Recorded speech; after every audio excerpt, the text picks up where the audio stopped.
Shalom Bapak Ibu Saudara-saudara yang kekasih dalam Tuhan Yesus Kristus. Salam sehat dan tetap semangat untuk menjalani hidup dan kehidupan setiap hari, meskipun di tengah-tengah berbagai kondisi, keadaan yang mungkin mengecewakan, yang mungkin masih dalam suasana kita bergumul saat ini. Tapi kita percaya kasih setia Tuhan akan selalu menjadi bahagian kita. Mari bersama dengan Gereja Toraja Jemaat Warakas Klasis Pulau Jawa, kita bersekutu beribadah dalam sehati dalam doa pada malam hari ini. Mari kita menaikkan pujian syukur kita di hadapan Tuhan.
Kita akan menyambut pemberitaan firman Tuhan dari Markus pasal 6 ayat 1 hingga ayatnya yang ke-6.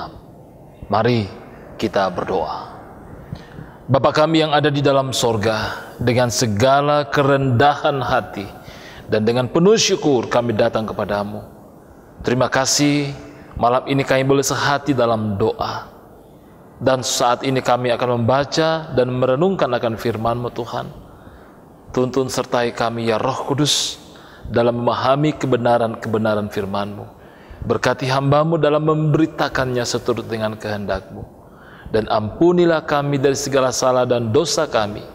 Dalam nama Yesus Kristus firman hidup itu, kami berdoa dan bersyukur. Haleluya. Amin. Shalom, pembacaan Alkitab hari ini terambil dari Kitab Markus 6 ayat 1-5. Yesus ditolak di Nazaret. Kemudian Yesus berkata dari situ dan tiba di tempat asalnya. Sedang murid-muridnya mengikuti Dia. Pada hari Sabat, Ia mulai mengajar di rumah ibadat dan jemaat yang besar takjub ketika mendengar Dia dan mereka berkata, "Dari mana diperolehnya semua itu? Hikmat apa pulakah yang diberikan kepadanya? Dan mukjizat-mukjizat yang demikian bagi manakah dapat diadakan oleh tangannya?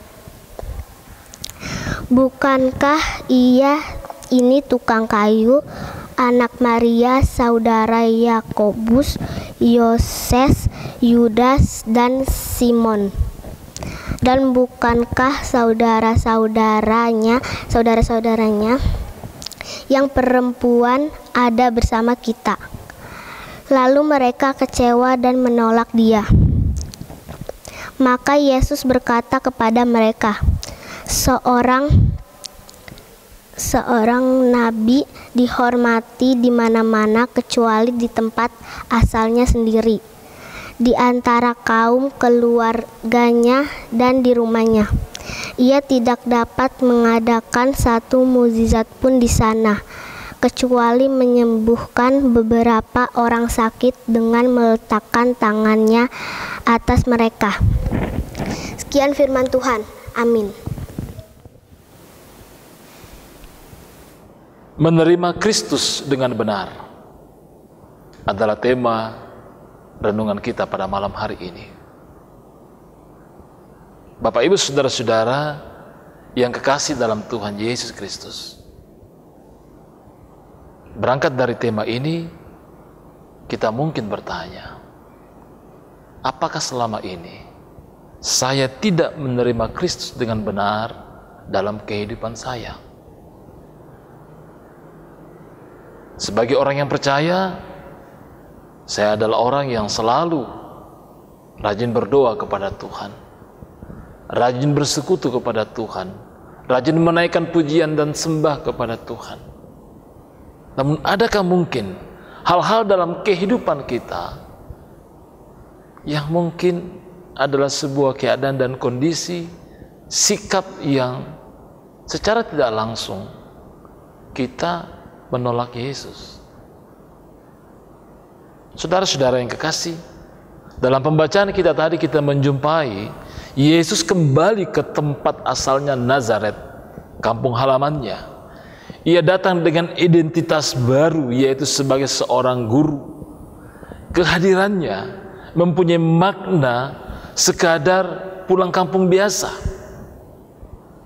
Orang-orang yang selama ini mengikuti dia sebagai murid-muridnya juga ikut serta. Kelihatannya Yesus sengaja ingin menegaskan identitasnya sebagai seorang guru, profesi yang terhormat pada masa itu. Yesus mulai melaksanakan tugasnya sebagai seorang guru. Ia mengajar di rumah ibadat pada hari Sabat. Tindakan Yesus ternyata melebihi guru yang biasanya hanya sekedar mengajar. Yesus mengadakan mujizat. Tindakan Yesus yang menegaskan dirinya sebagai guru dan mampu melakukan mujizat ternyata berbuah penolakan dari orang-orang Nazaret. Tapi mereka tidak mau menerimanya dan tidak mau mengakui mujizat yang dilakukannya. Bagi orang Nazaret, Yesus hanya anak seorang tukang kayu. Dengan kata lain, mereka tahu latar belakang Yesus. Mereka tahu sesungguhnya apa identitas Yesus, siapa ayahnya, siapa ibunya, apa profesi yang dimiliki oleh ayahnya, yaitu seorang tukang kayu.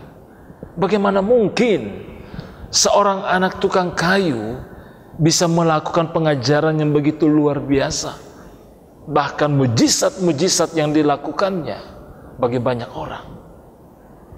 Mereka meragukan itu oleh karena identitas, oleh karena status yang ada pada Yesus.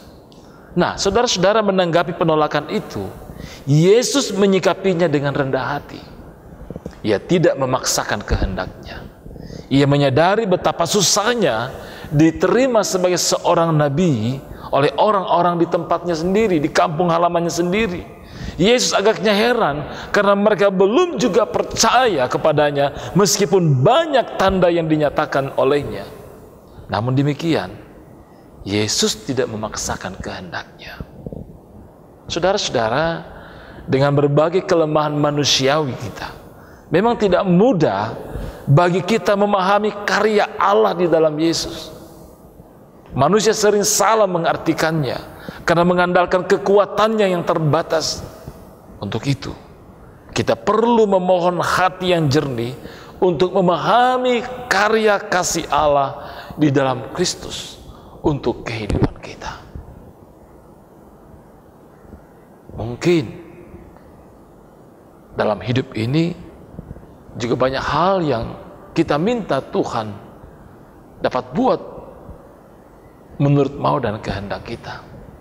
Dan ketika itu tidak menjadi sebuah kenyataan dalam kehidupan kita, kita menjadi kecewa.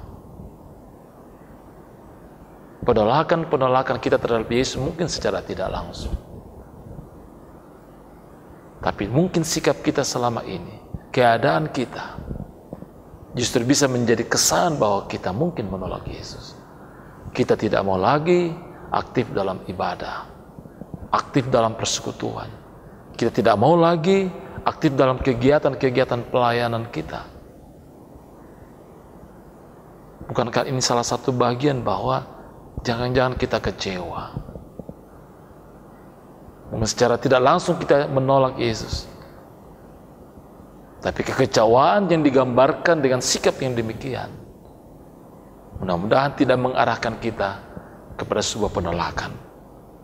Berkait dengan penolakan, kita perlu juga belajar dari sang guru yang tidak marah karena ditolak oleh orang-orang sekitarnya sendiri. Dia bahkan menahan diri untuk tidak banyak melakukan mujizat di sana. Mungkin Yesus kecewa, tetapi dia tidak marah. Yesus tahu memang tidak mudah bagi teman-teman, sahabatnya yang dulu dapat menerima dia sekarang. Mereka masih hidup dalam masa lalu. Mereka sulit menerima Yesus yang sekarang. Karena itu kita perlu belajar sabar seperti Yesus. Mungkin selama ini juga di sekeliling kita dalam kehidupan kita ada penolakan-penolakan terhadap diri kita. Penerimaan yang sulit kita alami dari orang lain karena melihat siapa kita, status kita, latar belakang kita, bahkan masa lalu kita. Belajar dari Yesus malam ini, saudara-saudaraku, kita mendapatkan hikmat bahwa dengan menahan diri, dengan bersabar, kita meyakini bahwa kita dapat menyikapi dengan hikmat Tuhan penolakan-penolakan yang kita alami dalam kehidupan kita. Tuhan memberkati kita bersama dengan keluarga. Amin firman Tuhan.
Mari kita menaikkan doa syukur, kita berdoa. Bapa kami yang ada di dalam sorga, terima kasih persekutuan sehati dalam doa pada malam hari ini. Terlebih firman-Mu yang telah menjadi bahagian kami. Tuntun kami ya Roh Kudus untuk dapat semakin memahami kasih setia Tuhan, rancangan Tuhan, kehendak Tuhan, firman Tuhan yang selalu menjadi bahagian kami.